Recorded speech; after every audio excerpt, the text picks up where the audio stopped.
Si ce n'est pas déjà fait, prenez un instant pour vous abonner à notre page et n'oubliez pas de cliquer aimer avant la fin de l'enseignement.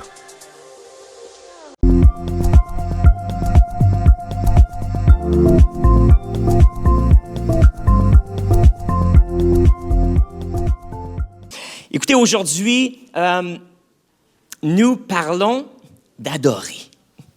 Il y a quelques semaines, on a débuté une série sur les 5 piliers d'une Église en santé. 5 piliers d'une Église en santé. Le premier pilier, c'est l'évangéliste Luc Gingras qui est venu nous en parler et il nous a parlé justement de l'importance d'aller, d'évangéliser.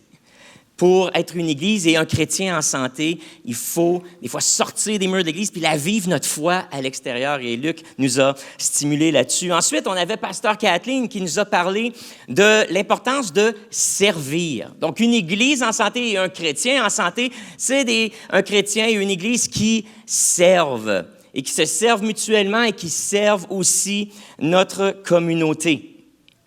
Et on a eu l'occasion de célébrer, d'ailleurs, la semaine dernière, le travail de l'équipe du ministère Le Samaritain. Merci beaucoup. Justement, je commence à avoir la gorge sèche. Le ministère du Samaritain qui est notre bras humanitaire ici à l'Église de Carrefour. Alors, on a célébré ça la semaine dernière. Ensuite, Caroline nous a parlé de...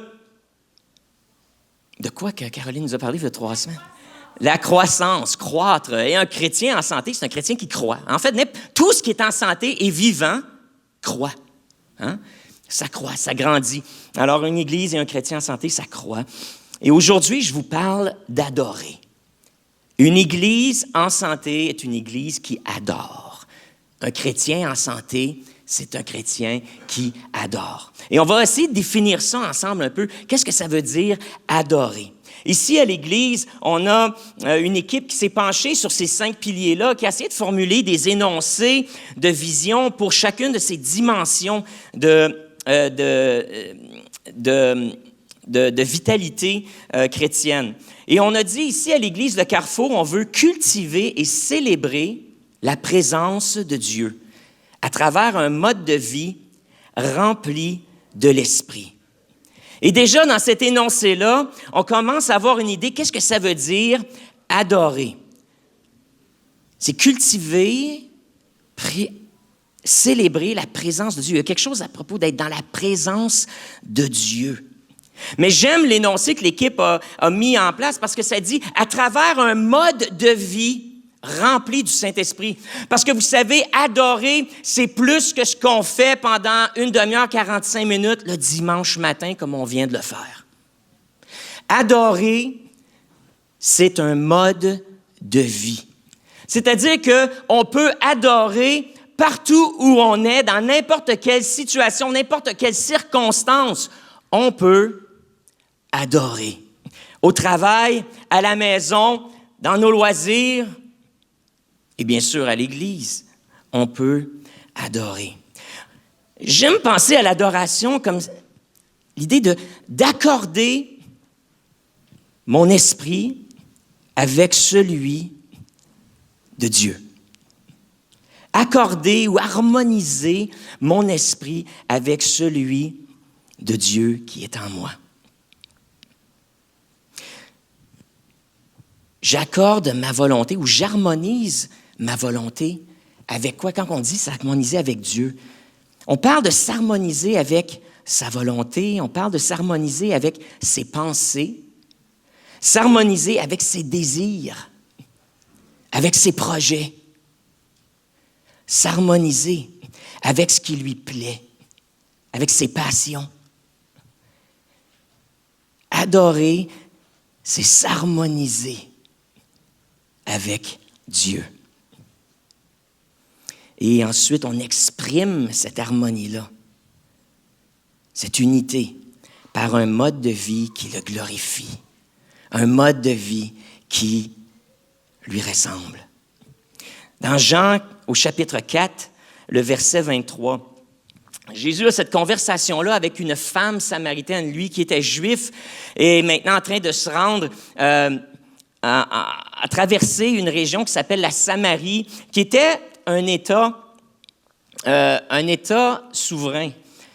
Et il faut comprendre un peu, là, si on pense à ce qui se passe en Israël présentement. Vous savez, il y a ce conflit entre la nation d'Israël et le peuple palestinien qui habitait le pays avant que Israël, dans les années 50, avant que les Nations unies leur remettent ce pays-là, après le génocide qui a eu lieu durant la Deuxième Guerre mondiale.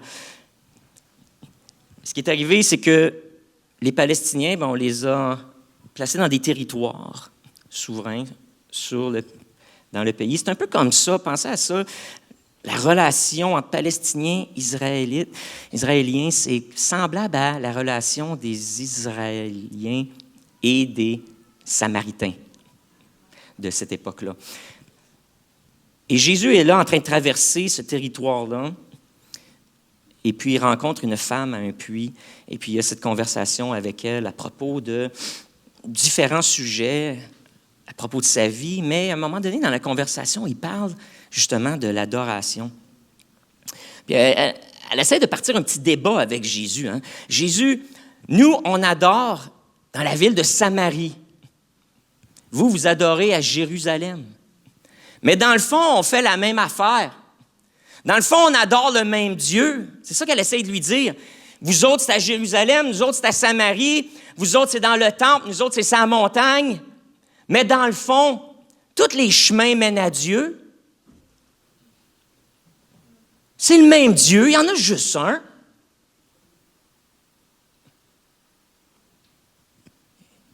Et Jésus lui répond ceci. Femme, crois-moi. Verset 21 du chapitre 4 de Jean. Femme, crois-moi, l'heure vient où ce ne sera ni sur cette montagne, ni à Jérusalem que vous adorerez le Père.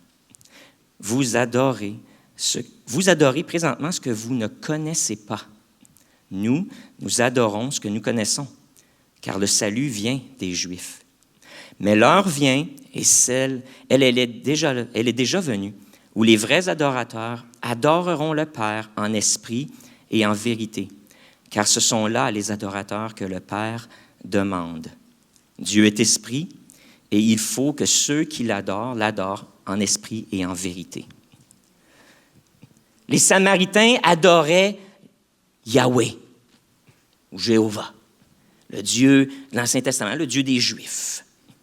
Mais ils mélangeaient leur religion aussi avec toutes sortes d'autres croyances, puis d'autres déités ou d'autres êtres surnaturels, d'autres dieux, hein, à une époque où le polythéisme était la religion ou la manière de pratiquer. On adorait, oui, Yahweh, mais aussi une foule d'autres dieux. C'était mélanger leur affaire. Et Jésus clarifie la chose. Puis là, il dit, c'est les Juifs qui ont la vérité.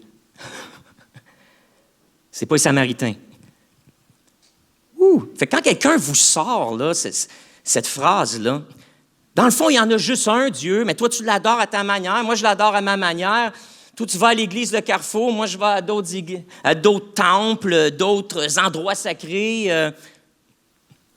Tu l'appelles Jésus, je l'appelle Allah, je l'appelle Bouddha, la force, l'énergie, l'univers. Je l'appelle l'univers. Qu'est-ce que Jésus a fait quand il a été confronté à cette espèce de syncrétisme religieux? Il n'a pas eu peur de dire, non, il y en a juste un vrai Dieu. Puis à cette époque-là, c'était à Jérusalem que ça se passait, puis c'était avec le peuple juif qui avait cette révélation-là. Oui, il y a d'autres dieux. Et on en a parlé dans certains sermons qu'on a fait ici. Il y a d'autres esprits qui essaient de se faire passer pour Dieu. Mais ce ne sont pas Dieu. Et c'est intéressant ce que Jésus dit ici même. Il vient, puis il ne répond pas, c'est à Jérusalem ou c'est en esprit, en vérité, qu'on va adorer Jéhovah ou Yahweh. Mais voici, il parle à cette femme-là, puis il lui enseigne quelque chose de nouveau. Les vrais adorateurs vont adorer le Père. Et Jésus, quand il est venu, puis il nous a apporté la révélation du ciel, Il a dit maintenant, Dieu, vous allez l'appeler Père. Père. Et c'est le nom que dans le Nouveau Testament, on retrouve, que les apôtres répètent continuellement quand ils parlent de Dieu, le Père. Le Père, on va adorer le Père. On l'adore en esprit. Alors, c'est invisible, mais c'est ce qui est le plus important, c'est l'invisible. Et on l'adore en vérité, c'est-à-dire qu'on l'adore pour qui il est vraiment. On adore sa vraie nature. Pour connaître Dieu, pour adorer Dieu, il faut le connaître. Il faut savoir qui on adore. Connais-tu le Père? Et connais-tu le Fils? Connais-tu le Saint-Esprit? Parce que ce qu'on a découvert avec le Nouveau Testament, lorsque Jésus est venu, non seulement il a dit maintenant, Dieu, vous allez vous référer à lui, l'adorer en l'appelant Père, mais ensuite, il dit, mais moi aussi, je suis un avec le Père. Et si vous m'adorez, vous adorez le Père. Et là, il nous a fait comprendre que, il y a le Père qui est au ciel, mais ensuite, il s'est révélé dans la personne de Jésus. Puis ensuite, Jésus, lorsqu'il est monté, il dit, moi, je m'en vais au Père, et là, il y a eu l'ascension. Alors, Jésus est assis maintenant à la droite du Père, dans le ciel. Mais qu'est-ce qu'il a dit? Je vais vous envoyer mon esprit. Et mon esprit va venir en vous. Il va vous conduire dans toute la vérité. Je répandrai mon esprit sur toute chair, que Dieu avait prophétisé dans l'Ancien Testament. Dans Ézéchiel, il avait dit, je mettrai mon esprit en vous, je ferai en sorte que vous suiviez mes ordonnances, que vous observiez et pratiquiez mes lois, naturellement. Lorsque l'Esprit de Dieu vient en nous, on applique et naturellement, on a envie d'adorer Dieu, on a envie de marcher avec lui, on a envie de faire ce qui lui plaît. Un Dieu en 3 personnes. On adore Dieu, qui est esprit, qui est invisible, mais c'est beau parce qu'il est accessible à tous à cause de ça. C'est pour ça que la parole que notre frère Jacques a dit, même si on ne le voit pas, il est là et il attend juste qu'on tende la main ou qu'on élève la voix vers lui, qu'on l'invite, qu'on se conscientise sur le fait qu'il est là, qu'on se centre sur lui, puis qu'on mette notre foi dans cette réalité-là, qu'il est présent même si on ne le voit pas. Adorer en esprit, en vérité. Le mot adorer vient du mot parler ou se porter vers quelque chose et aussi de discourir formellement. Donc, s'adresser formellement à quelqu'un. En français, le mot adorer, l'étymologie, c'est ça que ça veut dire. C'est de prier ou de s'adresser formellement à quelqu'un. Mais ce mot-là, par contre, si on se fie juste à l'étymologie française, c'est trompeur. Parce qu'adorer, c'est tellement plus que juste prier. C'est tellement plus que juste penser à Dieu. C'est tellement plus que juste se recueillir. Il faut aller voir dans l'Ancien Testament qu'est-ce que les gens faisaient pour adorer. Et lorsqu'on fait un survol de l'Ancien Testament, on réalise qu'il y a plusieurs manières d'adorer, il y a plusieurs manières d'exprimer notre adoration. On peut méditer, c'est-à-dire qu'on s'arrête et on pense à Dieu. Et on pense à qui il est. Et on rumine Dieu. On rumine son nom, le Père. Qu'est-ce que ça veut dire pour moi? Dieu, le Père céleste, Jésus, mon frère. Qu'est-ce que c'est? Là, tu prends ces concepts-là, tu prends les paroles que tu lis dans la Bible, puis tu rumines ça, tu médites. C'est pas de se vider la tête, mais c'est de se la remplir et de s'occuper avec ça et d'y réfléchir. de le répéter.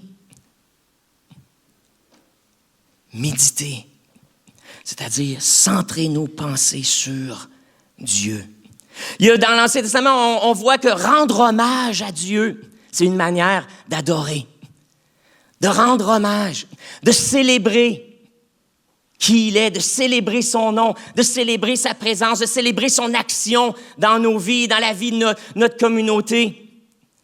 De rendre hommage, de lui dire qu'est-ce qu'on pense de lui, ce qu'il représente pour nous, de lui dire des compliments, de rendre hommage à Dieu.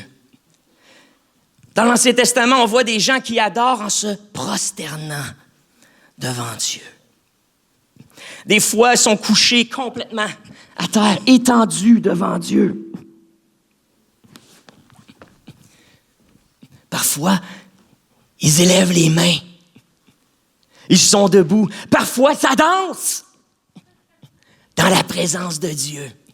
Donc, nos corps peuvent exprimer notre adoration par des gestes, des poses.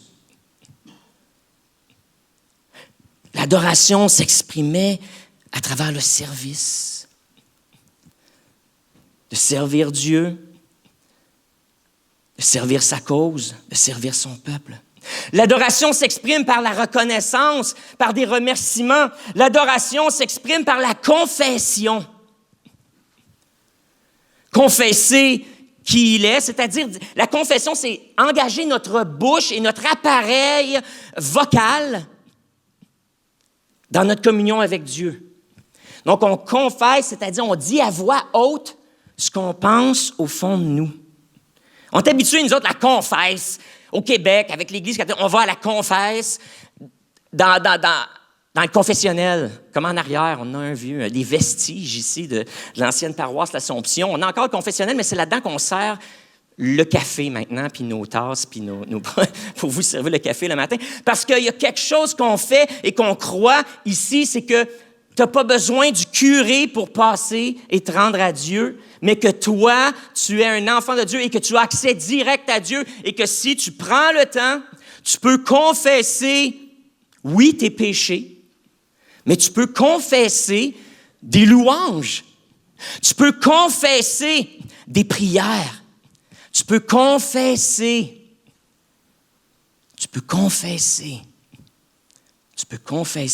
des paroles prophétiques, des déclarations qui vont produire des résultats. Des déclarations spirituelles qui ont un impact dans le monde temporel dans lequel tu vis. Confesser, c'est de verbaliser ce que tu penses. Dans l'Ancien Testament, ça s'exprimait par la générosité aussi, l'adoration. D'apporter au temple et de donner à Dieu. En fait, les concepts, comme des concepts de la dîme, étaient déjà là dans l'Ancien Testament.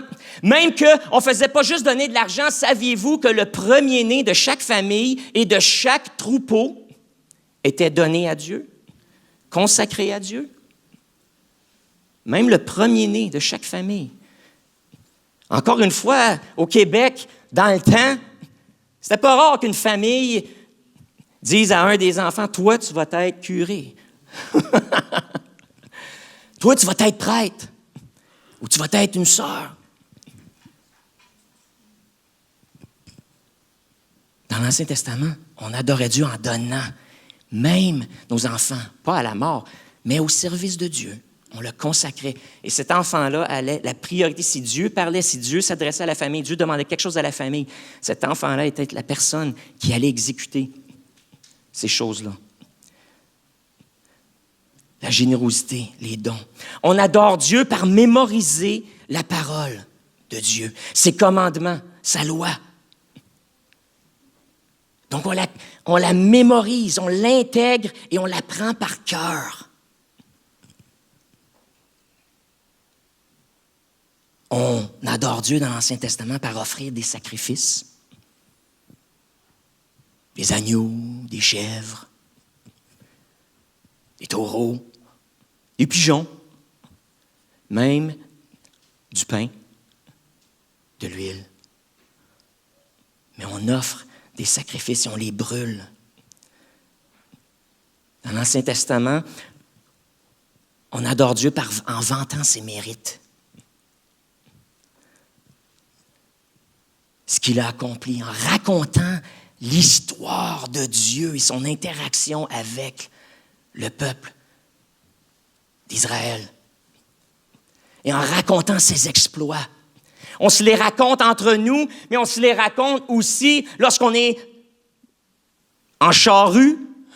Je voulais dire en char, mais charrue à cette époque, probablement. Lorsqu'on est en voyage, lorsqu'on marche sur la route, lorsqu'on se lève le matin, lorsqu'on se couche le soir, on enseignait et on transmettait les exploits de Dieu.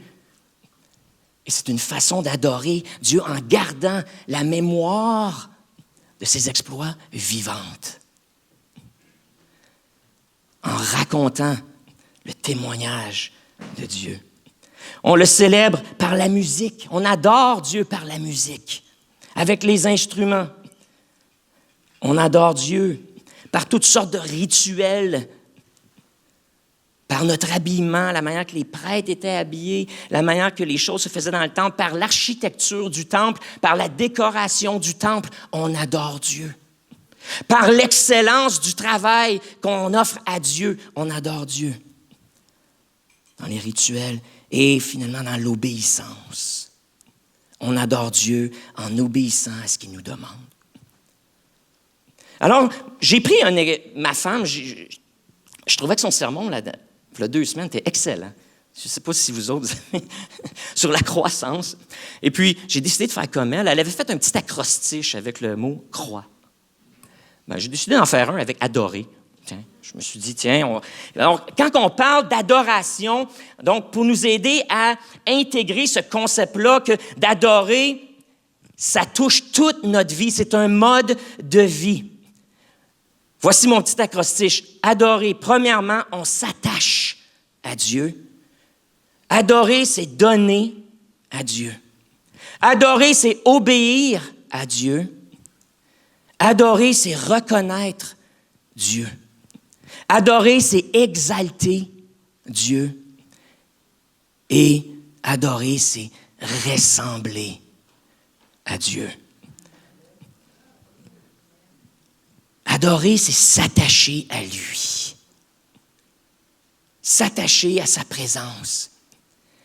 S'attacher à sa parole. S'attacher à son peuple.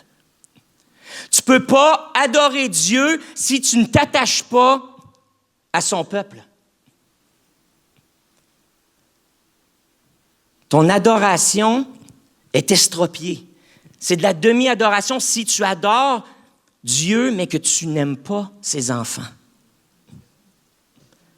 Parce que l'adorateur qui adore en esprit, en vérité, adore qui? Un père. Le père de qui? Le tien, mais aussi de ton voisin qui est assis avec toi aujourd'hui. Et tu ne peux pas dire que tu aimes le Père si tu n'aimes pas le frère ou la sœur qui est à côté de toi, nous dit le Nouveau Testament. Donc l'adoration, on adore le Père et on s'attache, on veut s'attacher à lui, on veut s'attacher à sa présence, on recherche sa présence. Donc c'est ce que vous avez fait ce matin. Vous êtes sortis de votre lit un matin, le cadran a sonné et vous êtes venus ici parce que vous êtes de ceux qui cherchent la présence de Dieu. Ce week-end, on avait nos adolescents qui sont partis de Sherbrooke, qui sont allés à Saint-Hubert et qui ont passé 2 jours en compagnie de certains adultes aussi. Ils sont partis de Sherbrooke et sont allés passer 2 jours là-bas pour chercher la présence de Dieu. Pas qu'il il est partout, on l'a dit tantôt, mais parfois, il y a certains endroits, certains moments, certaines circonstances, certains événements où la présence de Dieu se manifeste différemment que chez vous, dans ton salon ou dans ton petit coin de prière, quand tu es tout seul. Il y a quelque chose qui se passe quand tu es dans une salle et que soudainement, tout le monde s'attache à lui en même temps. Et que là, les dons de l'Esprit sont animés. Donc, s'attacher à Dieu. Qu'est-ce que tu fais, toi, pour t'attacher à Dieu?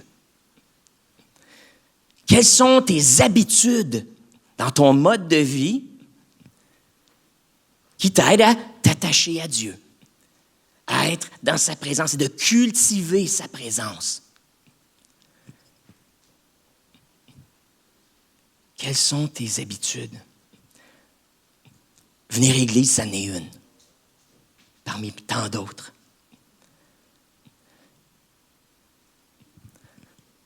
Donc, je m'attache à Dieu. Je cherche sa présence. Je m'attache à sa parole. Je la lis. Je les connais, les histoires. Je connais les promesses. Je connais les doctrines, les lois spirituelles. Je sais que dans toute circonstance, dans n'importe quelle circonstance dans laquelle je vais me trouver, j'ai un verset qui peut m'aider. J'ai une vérité qui va m'aider, qui va me soutenir, qui va me donner ce que j'ai besoin pour tenir bon, pour prier avec foi, pour persévérer. J'aime sa présence. Je m'attache à Dieu et je m'attache à sa révélation.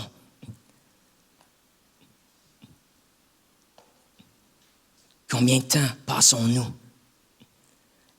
dans sa parole à lire, à la lire à la maison à nos enfants,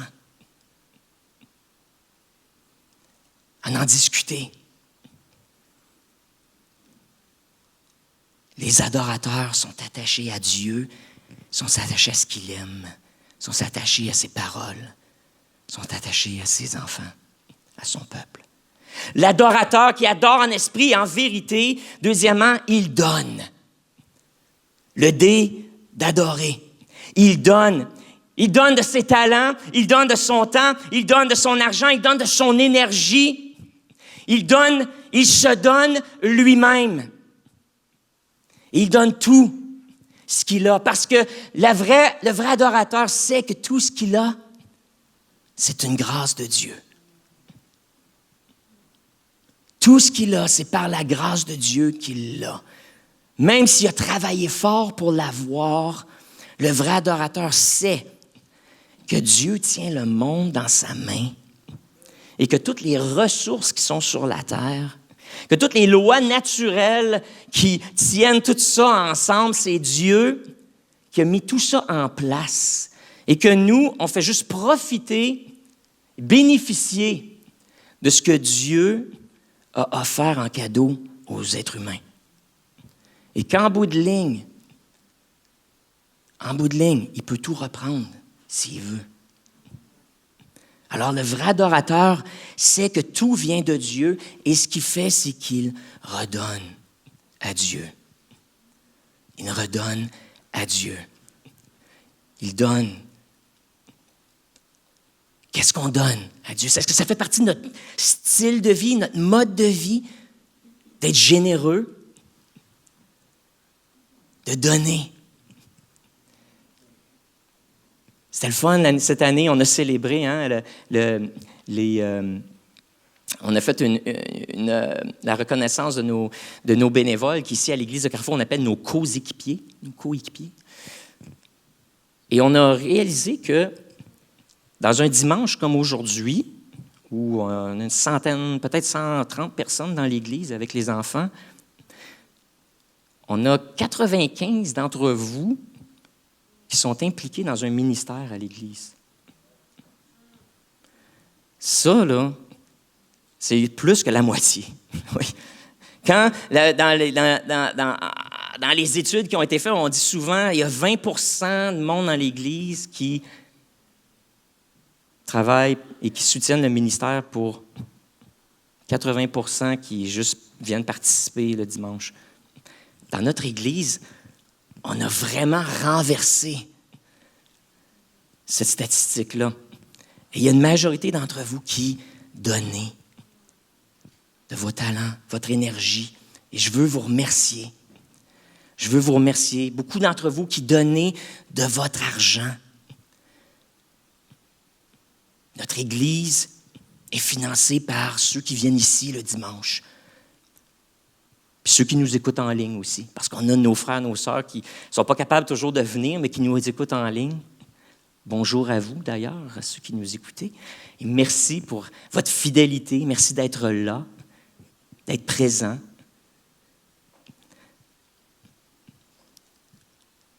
Notre Église est financée par le monde qui vient et qui bénéficie.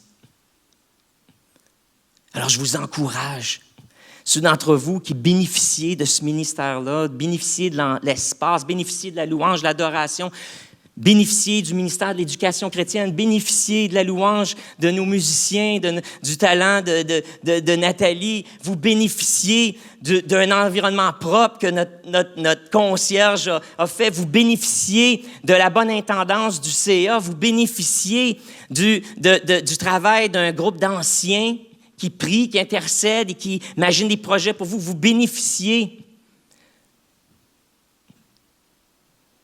Je vous encourage de contribuer aussi, si vous ne le faites pas déjà. Contribuez. Et fidèlement. Fidèlement.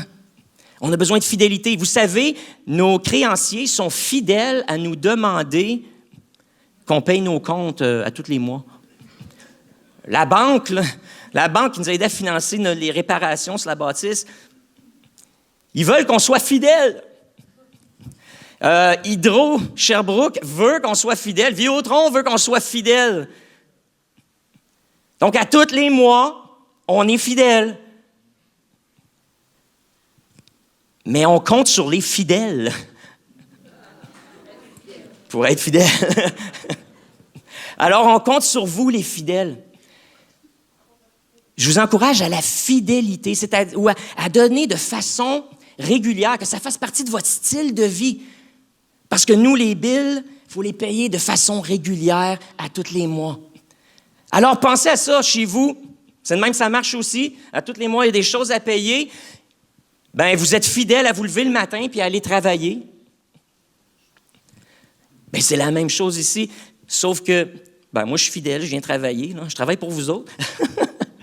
Mais Caroline et moi aussi, on paye. On ne fait pas ici juste pour recevoir. Saviez-vous que vos pasteurs payent leurs dîmes? On fait ça. 10 % on réinvestit. Puis après ça, on donne au-delà de ça pour d'autres activités et d'autres ministères ou des fois à l'extérieur de l'Église, à d'autres projets ou à des gens dans le besoin. On le fait. On le fait parce qu'on y croit. Puis on le fait à chaque paye. À chaque paye. Parce que l'Église en a besoin de cette donnons, Alors donnons, c'est d'adorer Dieu. D'adorer Dieu par notre fidélité, par notre énergie, nos talents, notre temps. Adorer, c'est obéir. Le haut d'adorer, obéir. Obéir à l'éthique chrétienne, telle qu'elle est dans la Bible. Obéir à la direction personnelle que Dieu te donne lorsqu'il te demande quelque chose par révélation. Tu reçois une petite voix ou un sentiment ou un instinct qui te dit « Tu devrais aller voir cette personne-là » ou « Tu devrais faire ci. » Fais donc cela.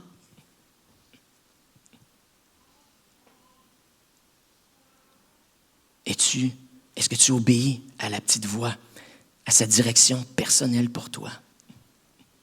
Et un autre concept que la Bible nous enseigne, c'est l'obéissance à Dieu, mais aussi l'obéissance aux autorités autour de nous. Donc, oui, je peux adorer Dieu en étant obéissant à ses commandements, à ses lois, à ses principes de vie, à son éthique, à ses principes moraux. Je peux être obéissant à Dieu lorsqu'il me demande de faire quelque chose, puis oui, je le fais. Mais il y a aussi ce concept, quand une autorité dans ta vie te demande de faire quelque chose, est-ce que tu le fais?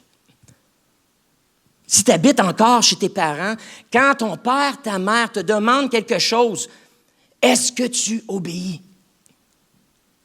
Quand tu es à l'ouvrage, puis que le patron ou le superviseur te demande quelque chose, est-ce que tu t'obéis? Quand le professeur te demande quelque chose, est-ce que tu rencontres ses attentes? Est-ce que tu t'efforces de rencontrer ses attentes? Ce principe-là de soumission à l'autorité est un principe biblique. Et encore une fois, c'est un peu ce concept-là de si tu ne le fais pas dans le monde temporel, comment est-ce que tu vas le faire pour Dieu? Si tu n'obéis pas aux humains qui ont une autorité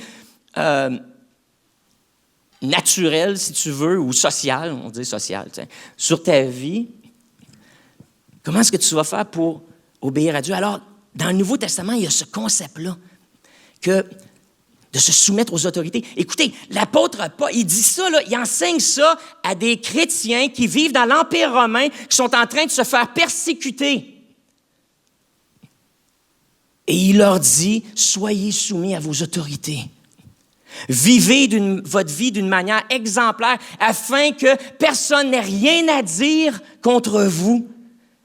Et que si on vous veut du mal, si on vous persécute, ils vont essayer de vous condamner, mais ils ne pourront rien trouver, excepté le fait que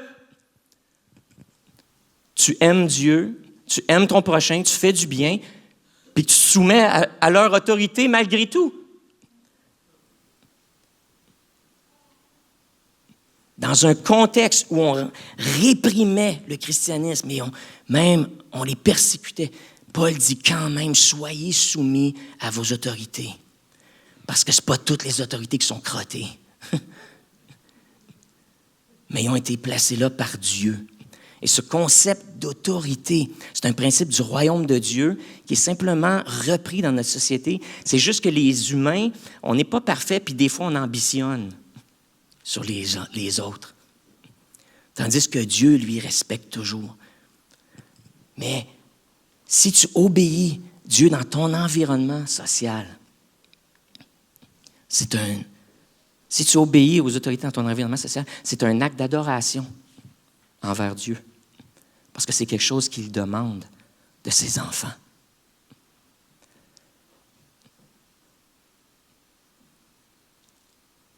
L'attachement, donner, l'obéissance, reconnaissance. Bon, reconnaissance. Bien évidemment, on parle de remercier Dieu. On parle de dire merci, on parle de reconnaître, comme on a dit, que tout ce qui est bon dans notre vie nous vient de lui. Tout est une grâce, tout est un cadeau. Donc, ce premier sens-là de la reconnaissance est important et je pense que ça devrait faire partie de notre style de vie, notre mode de vie, d'être reconnaissant, de dire merci. Mais reconnaissance, ce mot-là veut dire plus que juste cela. L'idée de reconnaître Dieu. Et j'aimerais vous faire réfléchir à ça un peu. Est-ce que je prends le temps de reconnaître l'action de Dieu dans toutes les dimensions de ma vie, à chaque jour? Est-ce que je prends le temps de chercher, mais où est Dieu maintenant? Alors que je suis en train d'écrire ma thèse, alors que je suis en train d'écrire mon mémoire, alors que je suis en train d'écrire mon examen, où est Dieu présentement? Alors que je suis à l'hôpital, intubé, seul, sans visite, où est Dieu présentement? Alors que ça va mal à la maison, je me chicane avec mes enfants, je me chicane avec ma femme, je me chicane avec le chien. Où est Dieu présentement?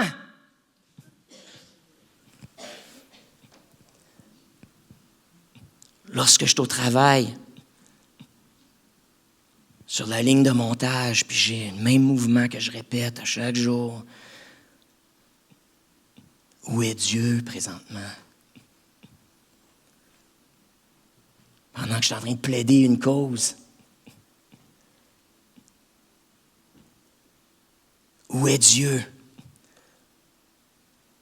Où est Dieu? Est-ce qu'on prend le temps de reconnaître la présence de Dieu qui est universelle, qui est constante, qui est partout?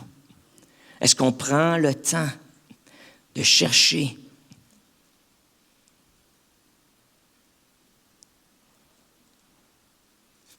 l'action de Dieu dans les endroits et les moments les plus subtil. Reconnaître Dieu. L'identifier.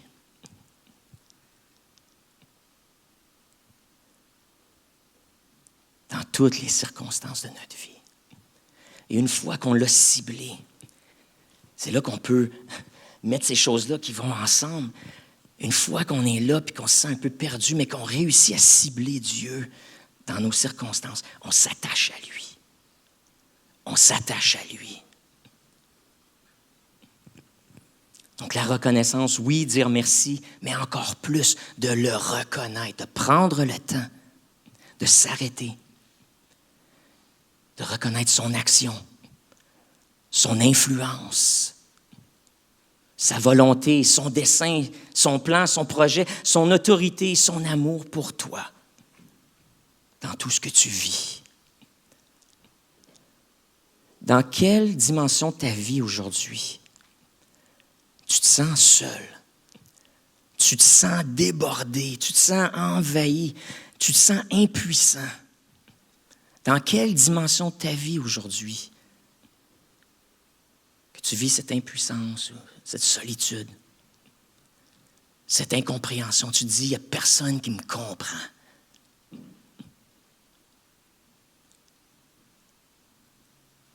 Demande à Dieu. Dieu,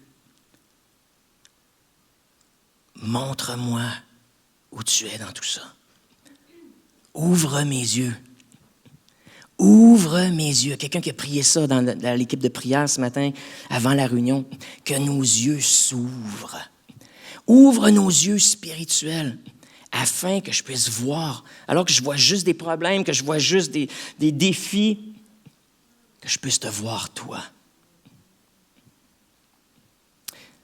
Adorer, c'est aussi le « E » d'adorer, c'est exalter. Exalter, ça veut dire de rendre plus haut ou d'élever quelque chose. Élever quelque chose plus haut qu'il l'est déjà. Donc, on exalte Dieu en le célébrant, comme on a mentionné tout à l'heure, en nous rappelant de ce qu'il a fait, de ce qu'il a dit, on exalte Dieu en faisant des éloges à Dieu. On exalte Dieu en célébrant ses mérites. On élève Dieu aussi en s'enthousiasmant à son sujet. Donc, on peut élever Dieu, mais l'idée d'exalter, le verbe s'applique autant à quelque chose qu'on essaie d'élever, mais aussi à nous. Parce qu'on peut s'exalter nous-mêmes. Pas se faire plus haut que Dieu ou s'élever au niveau, mais s'exalter dans ce sens que on peut s'énerver un peu. On peut s'enthousiasmer dans la présence de Dieu. Et c'est cette idée, quand on dit s'exalter, ça veut dire on s'anime. On prend notre état d'âme qui est peut-être ici, et puis là, on l'exalte, on s'élève et on est rempli de joie. On est rempli de joie, on choisit de s'exalter, on choisit d'être heureux, on choisit d'exprimer de la louange, on choisit d'être enthousiaste. Donc, on exalte Dieu en le célébrant, en chantant ses louanges, en déclarant ses louanges, en les confessant, en le rendant beau pour que tout le monde le voie, en chantant ses louanges. C'est ça que ça dit, les louanges. Mais aussi, on peut s'exalter, nous, en s'enthousiasmant dans sa présence. Es-tu un adorateur enthousiaste? Est-ce que tu souris quand tu adores Dieu? Est-ce que tu fermes les yeux et tu es transporté? Tu lèves-tu les mains? Est-ce que tu chantes des louanges dans ta douche? Moi, j'ai eu un temps incroyable. Je suis allé voir mes parents cette semaine, puis ma grand-mère qui est décédée cette semaine. C'était la dernière des grands-mamans. Là, elle avait 99 ans. 99 ans. Fait que dimanche, après la réunion, je suis parti, puis Je suis descendu à Saint-Hyacinthe pour aller la voir. Puis ensuite, j'ai passé du temps avec mes parents. Puis après ça, je me suis revenu. Bon, 1h30 de route. J'ai trouvé un nouvel album de musique, de louanges, une couple de fois par année, il y a un album qui sort et qui me saisit. Et puis celui-là, j'ai commencé à l'écouter. Écoute, pendant 1h30 de temps, j'ai loué dans mon auto. Je me suis enthousiasmé. J'ai exalté Dieu, puis je chantais à tue-tête, puis je faisais des harmonies, puis après ça, les chants étaient bons. Je répète le chant. J'ai même mis des paroles qui défilaient. Fait que là, je pense que c'était le soir, il n'y avait pas trop de chars. Puis, des fois, un petit coup d'œil, juste parce que j'essayais d'apprendre le chant, parce que je voulais me remplir la tête de louanges pour pouvoir chanter ces chants-là quand je n'ai pas les paroles sur mon téléphone, quand ils me viennent à l'esprit. Pendant 1h30 de temps, j'étais arrivé chez nous, là, j'étais léger. Tu sais, des fois, faire du chant, ça. Non, mais j'étais arrivé chez nous, j'étais excité, j'étais content, j'étais heureux, j'étais léger.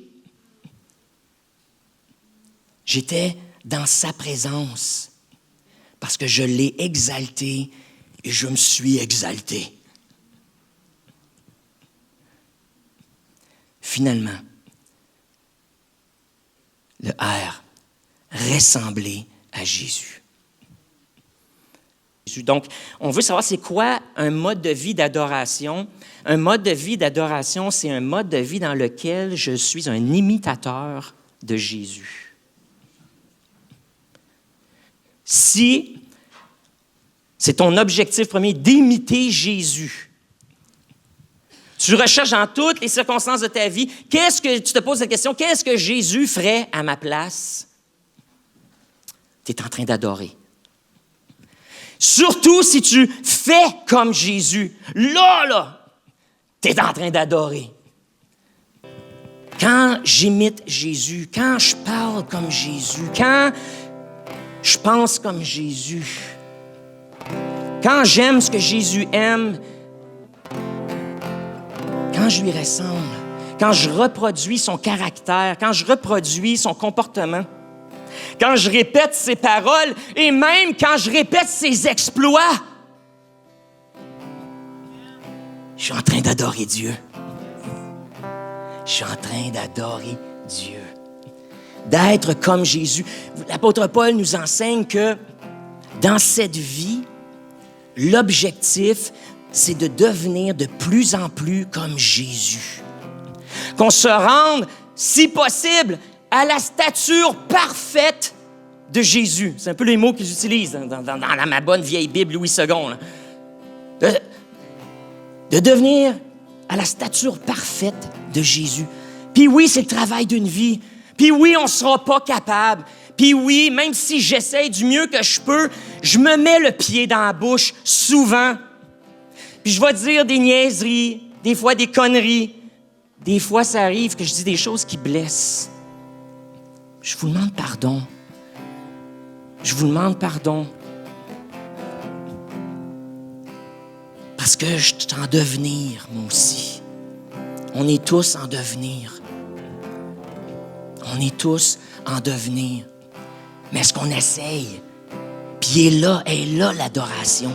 Dans cet élan qu'on a d'être comme lui. Dans ce désir de vouloir être comme lui. Puis de se discipliner, puis de lire l'Évangile, de connaître les histoires, de voir comment Jésus interagit, comme avec la Samaritaine sur le bord du puits, qui dit « Hey, tous les chemins mènent à Dieu, Jésus, voyons! » Puis Jésus qui dit « Non, laisse-moi te parler du Père. Tu connais pas le Père. Tu connais pas le Père. Est-ce que je peux te parler du Père? » Puis dans la rencontre, il y a eu une interaction avec cette femme-là où il y a une parole prophétique, une parole de connaissance qu'on dit, où il a révélé à cette femme quelque chose qu'il n'aurait jamais normalement pu savoir, qu'elle avait été mariée 7 fois. 7 fois. Wow! 5, c'est quoi, 5 fois? Ah, 5 fois. Je pense à une autre histoire, là, peut-être. C'était 5 fois. Tu as été marié 5 fois, puis lui, avec qui t'es présentement, c'est pas ton mari, t'es juste à côté avec. OK? Tu sais? Comment t'as fait pour savoir? Non, en fait, ce qu'elle a dit, c'est « J'ai pas besoin d'en savoir plus. Tu es vraiment un prophète. Attends, je vais aller chercher mes amis. » Puis elle est partie. Puis elle est allée chercher les gens de son village. « Venez rencontrer celui qui m'a dit tout ce que j'ai fait. » Être comme Jésus. Tu dis pas « Oui, tous les chemins mènent à Dieu. » Non. Laisse-moi te parler du Père, puis je vais te manifester l'amour. Dieu t'aime tellement qu'il m'a parlé à moi de toi pour que je te dise à quel point il t'aime, puis pour qu'il t'aide à sortir de ces relations dysfonctionnelles dans lesquelles tu es depuis longtemps. Puis tu vis, puis tu passes d'une relation dysfonctionnelle à une autre, puis tu es dans un cercle vicieux, tu n'es pas capable de t'en sortir.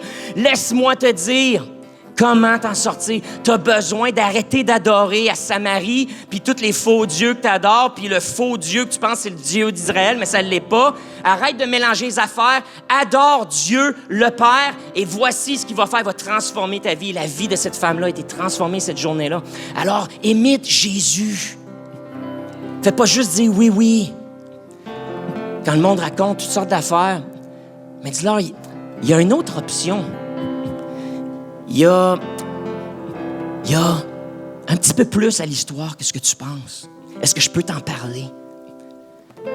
Prie pour tes amis, prie pour ta famille, prie pour tes collègues de travail, prie pour tes amis de gym, tes workout buddies. Prie et demande à Dieu de te révéler ce qui est au fond de leur cœur, afin que quand tu vas les rencontrer, tu vas avoir des paroles de connaissance comme celle-là. Tu vas avoir des paroles prophétiques pour élever, les encourager.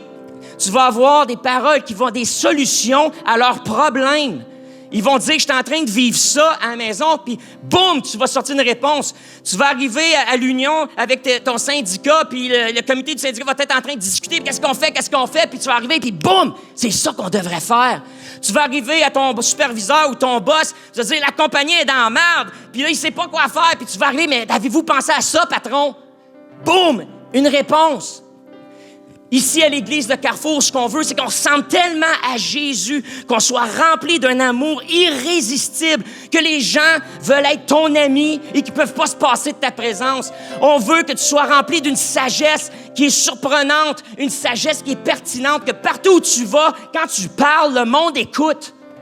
Parce que tu apportes des vraies solutions qui viennent d'en haut pour des problèmes ici-bas.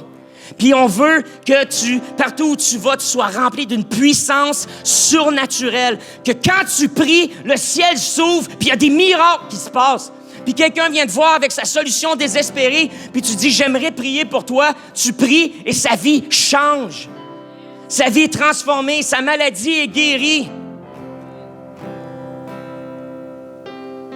Être comme Jésus, c'est d'être rempli d'un amour irrésistible. Une sagesse qui surprend et qui est pertinente et être rempli d'une puissance surnaturelle. Ressembler à Jésus. Ressembles-tu à Jésus? Non, c'est correct. Moi aussi, bien souvent, j'y ressemble pas. Mais essaye. Dis-lui, je veux te ressembler. Adorer Dieu, c'est être attaché à lui. C'est de se donner à lui. C'est d'obéir à Dieu. C'est de reconnaître son action dans toutes les circonstances de nos vies. C'est de l'exalter et de s'exalter. Et c'est de lui ressembler. Oh Dieu, que nous soyons des adorateurs et que cette adoration puisse s'exuler de nous, sortir des pores de nos peaux, du bruit de nos lèvres, Seigneur, que ça se voit dans nos yeux, que nous sommes des adorateurs, des gens en harmonie avec toi. Alléluia, alléluia. Oh, et dis-lui ce matin, dis-lui, Jésus, je veux être en harmonie avec toi. Je choisis d'harmoniser ma volonté, mes passions, mes idées, mes actions avec toi. Alléluia.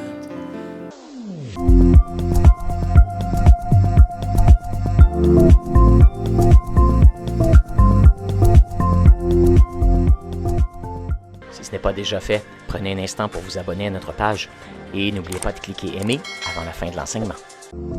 Si vous avez besoin de prière ou d'accompagnement spirituel, n'hésitez pas à communiquer avec nous à l'adresse courriel suivante: sos@lecarrefour.org.